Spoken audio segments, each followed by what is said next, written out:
My name is Gwen Olson, and I am the author of Confessions of an RX Drug Pusher. I'm a 15-year veteran of the pharmaceutical industry, and I left in the year 2000. And what I would like to do today is I would like to dispel the myth that the pharmaceutical industry is in the business of health and healing. Because in fact, what the pharmaceutical industry is in the business of doing is disease maintenance and symptoms management. They are not in the business to cure cancer, to cure Alzheimer's, to cure heart disease, because if they were, they would be in the business of putting themselves out of business, and that in fact doesn't make sense.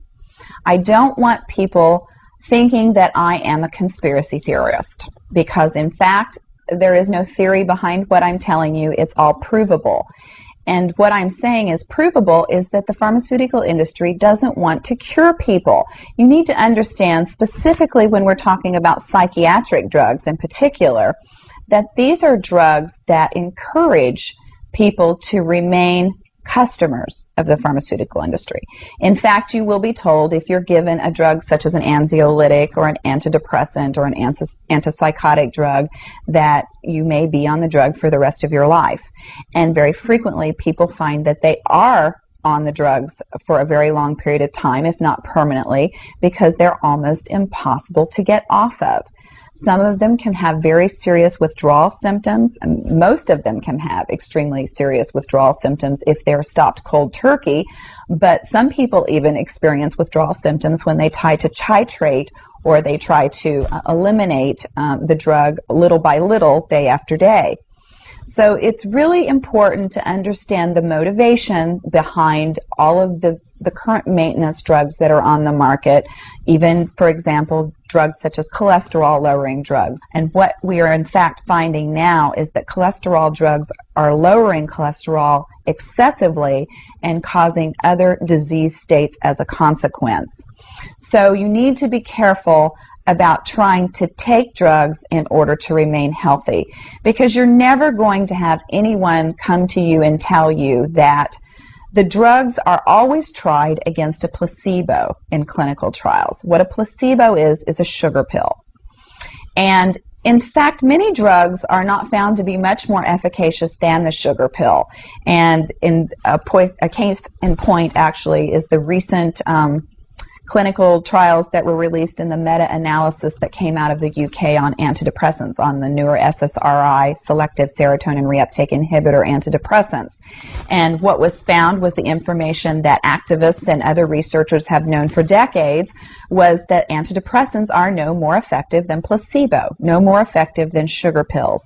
But yet there are over 44 million people that have been taking these antidepressants, and a large number of them people that have mild to moderate depressive episodes. In fact, they prove that the antidepressants were not effective in anyone with the exception of some of the most severely depressed patients. And I can tell you from personal experience that there are a number of things that depressed patients can do to improve their mental status aside from drugs that are quite effective and in fact more effective than placebo. Another recent study that was released showed that exercise was in fact more effective than either placebo or the antidepressant drug that they were compared to.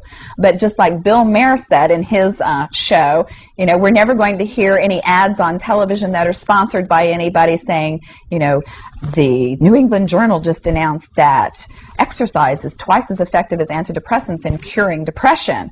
Ask your doctor if getting your butt off the couch is right for you.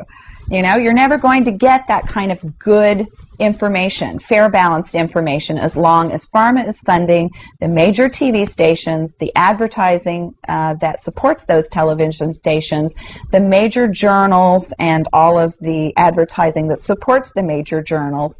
You just have to be commonsensical people and understand that the pharmaceutical industry makes 5 to 6 times the amount of money as any of the other Fortune 500 companies in the United States of America. They are not going to easily or readily give up that income. And we are, in fact, considered a human commodity. Our loved ones, our children, our elderly are considered cash cows that are preyed upon by pharmaceutical reps such as myself, who are encouraged to go in and build market shares without thinking about the consequences to patients, without knowing the misinformation that they are distributing, without being aware that the clinical data has been contrived, or that the patient populations have been cherry-picked, or that the side effects have been minimized and reported in such a manner that it doesn't present the information correctly. I spent 15 years in this industry. I was one of the best, but I'm here to tell you that the industry has run amok, that we are at a severe crossroads in this nation, and that we have got to take our power back, and we have got to start making the pharmaceutical industry accountable for their actions and for the defective products that they're putting on the market.